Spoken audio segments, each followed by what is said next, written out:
네, 오늘 주신 비전 메시지 누가복음 24장 44절에서 53절 말씀입니다. Today's vision message, Luke chapter 24, 44 through 53. 우리 한 절씩 같이 교독하도록 하겠습니다.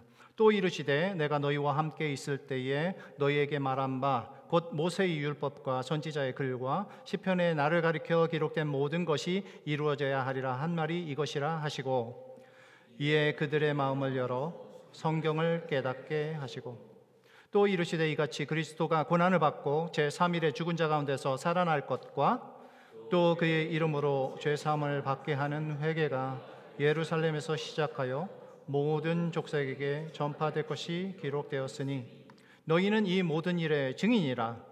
볼지어다 내가 아버지께 약속하신 것을 너희에게 보내리니 너희는 위로부터 능력으로 입혀질 때까지 이 성에 머물라 하시니라. 예수께서 그들을 데리고 베다니 앞까지 나가사 손을 들어 그들에게 축복하시더니 축복하실 때에 그들을 떠나 하늘로 올려지시니 그들이 그에게 경배하고 큰 기쁨으로 예루살렘에 돌아가 늘 성전에서 하나님을 찬송하니라. 아멘. 우리 모든 사람들은 어려움과 힘듦이 있습니다. 정도의 차이는 있겠지만 그 어려움들이 다른 모양으로 각자에게 있는 것을 볼 수가 있습니다. 그런데 이 어려움을 이길 수 있는 하나가 있다면 살아야 할 어떤 분명한 의미와 목적을 발견하는 순간, 어떤 비전을 갖고 있는 그 순간 우리는 다시 한번 살아낼 수 있는 힘을 얻게 되는 것 같습니다. 그래서 예수님께서는 직접적으로 이들의 삶에 개입하기를 원하셨습니다. 그래서 예수님께서는 나타나셨습니다. 그리고 새로운 비전을 이들에게 소개를 합니다. 앞으로 저들이 감당하게 될 어떤 사역의 분명한 목표와 제자들로서 삶의 목적과 방향을 이제 설명을 하고자 원했던 것입니다. 그래서 오늘 본문은 이렇게 시작합니다. 또 이르시되 내가 너희와 함께 있을 때에 너희에게 말한 바 곧 모세의 율법과 선지자의 글과 시편에 나를 가리켜 기록된 모든 것이 이루어져야 하리라. 그래서 부활 이후에 제자들에게 나타나시고 제자들과 함께 시간을 보내시면서 그 예수님의 하나님의 말씀을 설명을 해주시는데 그 모든 하나님의 말씀이 바로 나에 대한 것이다 라는 것들을 가르쳐 주고 있습니다. 그래서 오늘 증인의 삶을 살아가는 데 있어서 이 제자들에게 얘기하고 싶은 것은 바로 나를 알으라 라는 것입니다. 나를 전해라 라는 것입니다. 다른 구원받아서 어떤 것들을 큰 높은 자리에 차지하는 그런 것이 목적이 아니라 예수 그리스도가 그 증인의 중심에 있어야지 된다는 것입니다. 누가복음 24장 27절에 보면 그 엠마오에 가는 두 제자들에게 뭐라고 했죠? 모든 성경에 기록된 바 자기에 관한 것을 자세히 설명했다. 성경은 성경이지만 예수님에 관계된 이야기를 이 제자들에게 설명해 주었다는 것입니다. 그런데 이 설명을 듣고 그것을 피드백하면서 어떻게 이 사람들이 반응을 했습니까? 그들이 서로 이야기합니다. 그래서 우리에게 말씀하시고 우리에게 성경을 풀어줄 때 우리의 마음이 뜨겁지 아니하던가 라고 이 고백을 했던 것입니다. 그죠? 말씀을 풀어줄 때 성령의 역사가 일어났던 사실들을 이들이 보고 가만히 있을 수가 없습니다. 어떻게 했습니까? 우리가 다 살펴본 이야기지만 다시 예루살렘으로 돌아가서 그 말씀을, 예수님의 말씀을 나누기 시작했던 것을 볼 수 있습니다. 왜냐하면 엠마오 제자들에게 삶의 목적이 분명하게 드러났던 것입니다. 나머지 제자들에게도 이것이 필요합니다. 예수님께서는 이제 그들에게 가셨고 그들에게 말씀을 하시는데, 여기 보면 모세의 율법과 선지자의 글과 시편에 나를 가르쳐 기록된 모든 것, 예수 그리스도에 대한 성경 말씀이 바로 구약 성경에 다 있다라는 겁니다. 지금 여기서 얘기하는 모세의 율법과 선지자의 글과 시편은 바로 구약 성경을 이야기합니다. 구약 성경을 크게 세 가지로 나눕니다. 여기 보면 제가 타나크라고 써졌는데 이 토라라고 하는 율법서가 있고요. 그 다음에 여기 네빔이라고 하는 선지서가 포함이 되고 또 케투빔이라고 하는 성문서, 시편이라든지 이 부분들이 바로 이곳에 속해 있는 것입니다. 그 당시에 성경을 이루고 있는 타나크, 토라, 네빔, 케투빔, 이것을 다 누구에 대한 이야기냐? 바로 예수 그리스도에 대한 이야기다라고 이야기를 하고 있는 것입니다. 이 말씀을 하실 때 이들은 어떻게 됐습니까? 그들의 마음이 열어지고 성경을 깨닫게 되었다라고 이야기를 합니다. 우리는 지난 90일 동안 성경 통독, 90일 성경 통독을 했습니다. 모두 완주하신 것들을 주님의 이름으로 축하드립니다. 의무적으로 시작했을지 모릅니다. 어쩌면 억지로 했을지도 모릅니다. 어쩌면 어쩌다가 시작했는지도 모릅니다. 누구의 소개에 의해서 시작했던 분들도 있을 것입니다. 성경을 한 번, 두 번, 세 번, 네 번 읽을 때마다 느껴지는 것이 있습니다. 그때 주시는 말씀이 다르다는 것을 저는 느낍니다. 여러분들도 마찬가지일 것입니다. 그런데 중요한 것이 있는데 성경을 몇 번 읽는 것보다도 더 중요한 것이 있다면 이 성경 말씀을 통해서 내 삶에 변화가 일어나고 내 삶이 하나님께 향하고 있는가를 우리가 발견할 필요가 있습니다. 성령이 성경을 통해서 우리에게 말씀하기 시작했을 때, 누가요? 성령이 하나님께서 말씀하시는 그 말씀이 내 속에 들어오는 그 순간 우리는 삶이 바뀌고 내가 누구인지를 발견하게 됩니다. 그리고 나의 삶의 방향이 바로 하나님께 향하게 된다는 것을 우리는 볼 수 있습니다. 비로소 나는 변화를 체험하고 그 하나님께 헌신을 할 수밖에 없는 것입니다. 삶의 결단을 내리는 이 사람들에게 디모데 후서에서 바울 사도는 이렇게 이야기합니다. 우리 같이 읽어볼까요? 시작. 모든 성경은 하나님의 감동으로 된 것으로 교훈과 책망과 바르게 함과 의로 교육하기에 유익하니 이는 하나님의 사람으로 온전케 하며 모든 선한 일을 행할 능력을 갖추게 하려 함이라. 하나님의 감동으로 된 이 성경 말씀은 우리의 삶을 변화시킵니다. 왜냐하면 그 하나님의 말씀이 우리의 삶에 깊이 들어오는 순간, 이해되는 순간, 그리고 내 삶을 비추는 순간 우리는 깨지고 우리의 삶이 결국에는 온전하게 되어진다는 거예요.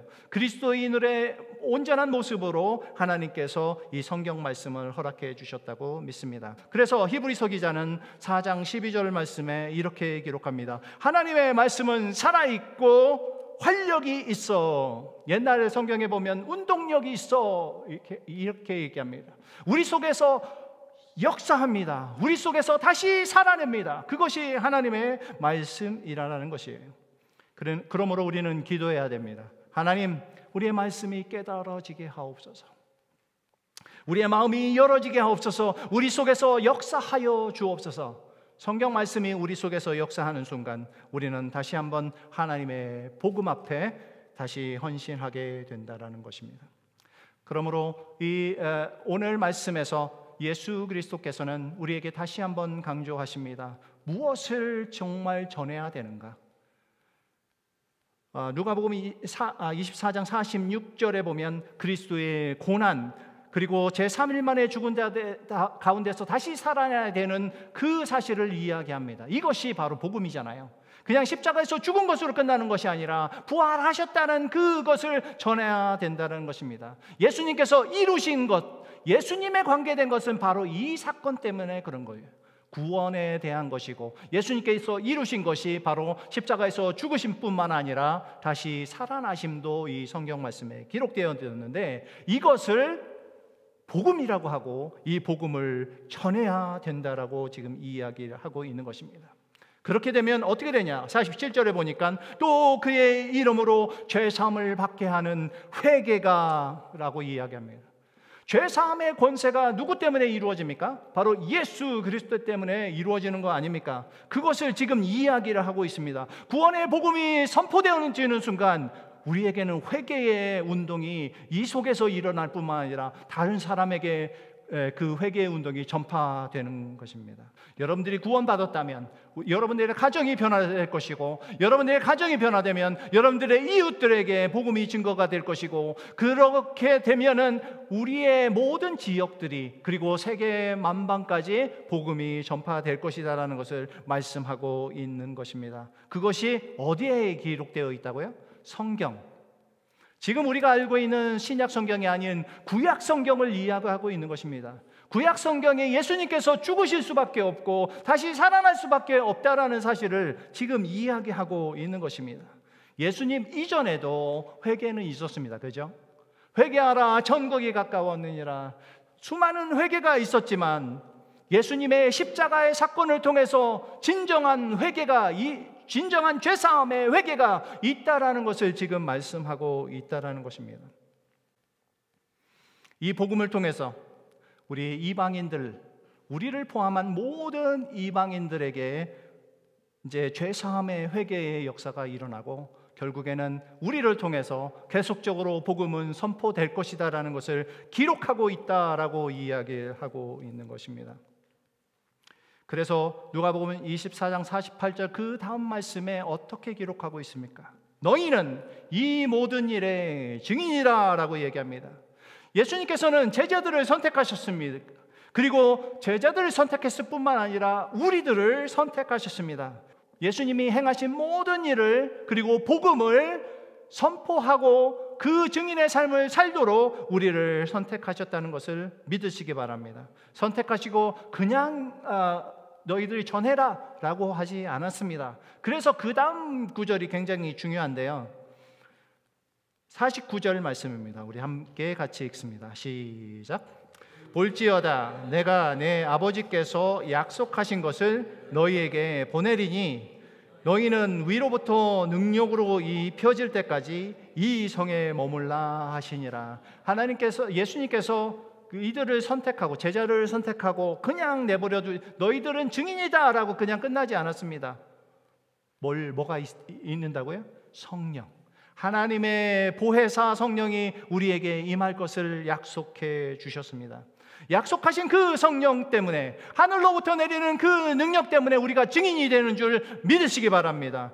우리가 항상 연약합니다. 그죠?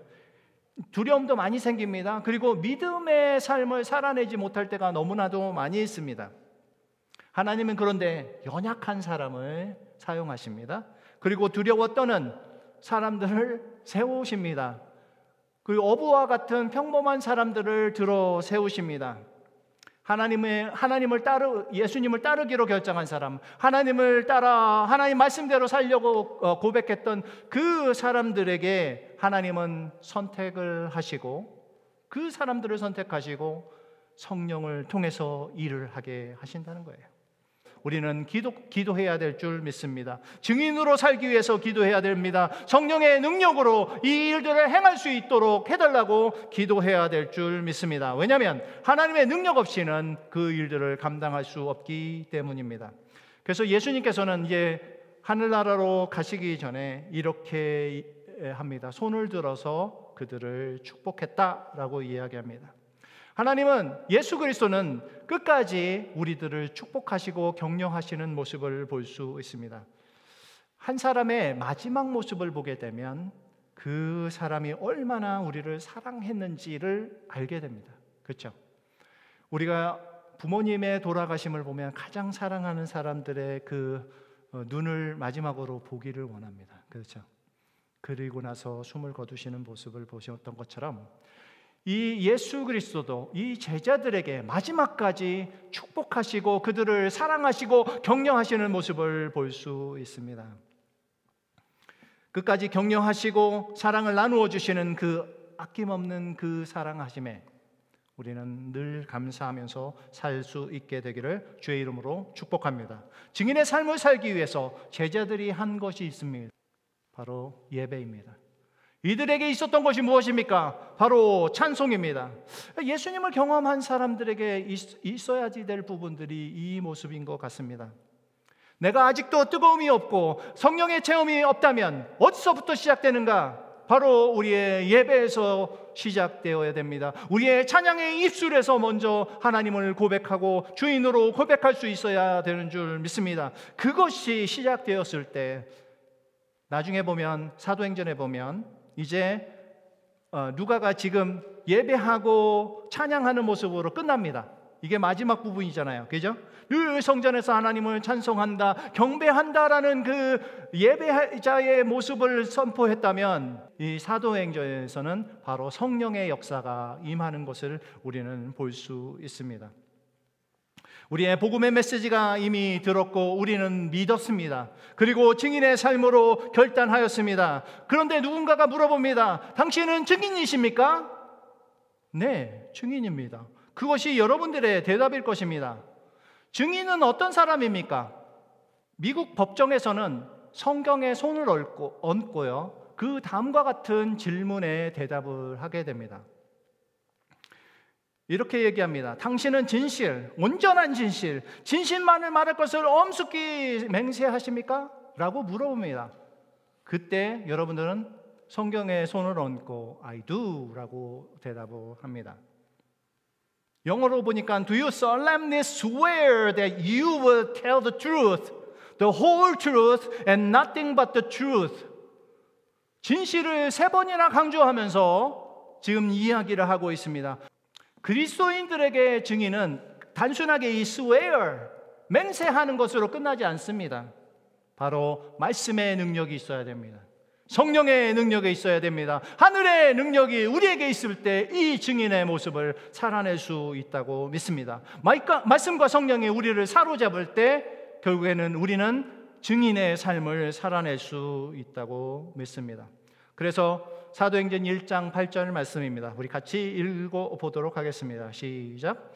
오직 성령이 너희에게 임하시면 너희가 권능을 받고 예루살렘과 온 유대와 사마리아와 땅끝까지 이르러 내 증인이 되리라 하시니라.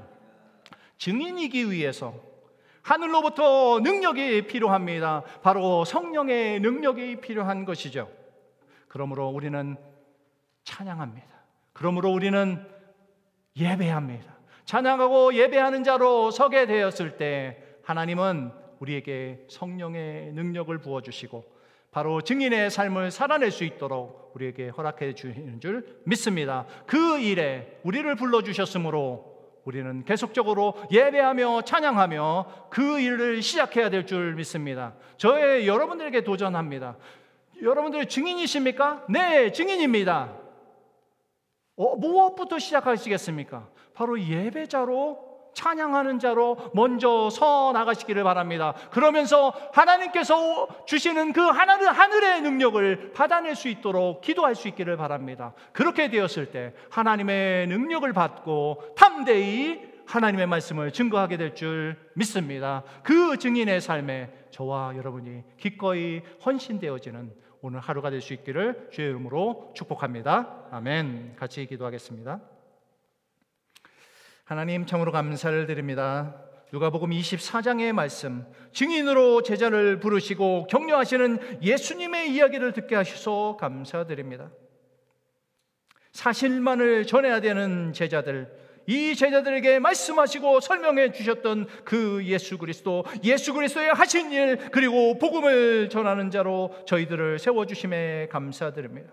예배와 찬양으로 시작된 저희들을 성령이 임하시고 성령의 능력에 따라가 복음을 전할 수 있도록 도와주시옵소서. 우리에게도 동일한 제자의 사명을 허락하여 주시고 우리가 전해야 될 복음을 바로 전할 수 있도록 도와주시옵소서. 찬양과 예배가 시작되어지고 성령 충만하여 복음을 온전히 전하는 저와 우리 러버비전교회 모든 형제자매들 될 수 있도록 축복하여 주시옵소서. 감사드리며 예수님의 이름으로 기도드립니다. 아멘.